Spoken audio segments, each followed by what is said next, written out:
நான் படித்தது எங்கே? மதுரை காமராசர் பல்கலைக்கழகத்தில் படித்தேன். அது வரைக்கும் மதுரை பல்கலைக்கழகம் தாங்க அதுக்கு பேர் இருந்துச்சு.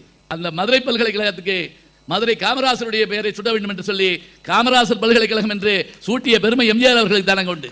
ஒரு பேட்டியில் கேட்குறாங்க, அவர் காலத்தில் 5க்கும் மேற்பட்ட பல்கலைக்கழகங்கள் உருவாக்குறாரு.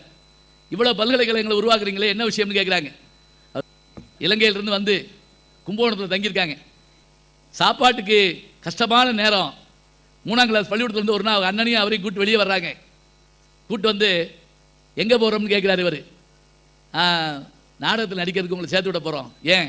அங்கே சாப்பாடு போடுவாங்க. எம்ஜிஆர் அவர்களுடைய அம்மா என்ன நினைக்கிறது தெரியுங்களா? படிப்பை கூட பின்னாடி வாங்கிக்கலாம், பிள்ளை உயிரோடு இருக்க வேண்டாமா, அதுங்களுக்கு சாப்பாடு வேண்டாமா, அதனால் பிள்ளைகளை கொண்டு போய் நாடகத்தில் சேர்த்து விடணும்னு சொல்லி கண்ணை தொடச்சிக்கிறாங்க. எனக்கு கிடைக்காத கல்வி இந்த உலகத்தில் அத்தனை பேருக்கும் கிடைக்க வேண்டும் என்ற எண்ணத்தினால்தான் பல்கலைக்கழகங்களை நான் உருவாக்கி காட்டினேன். எப்படி ஆச்சரியம்!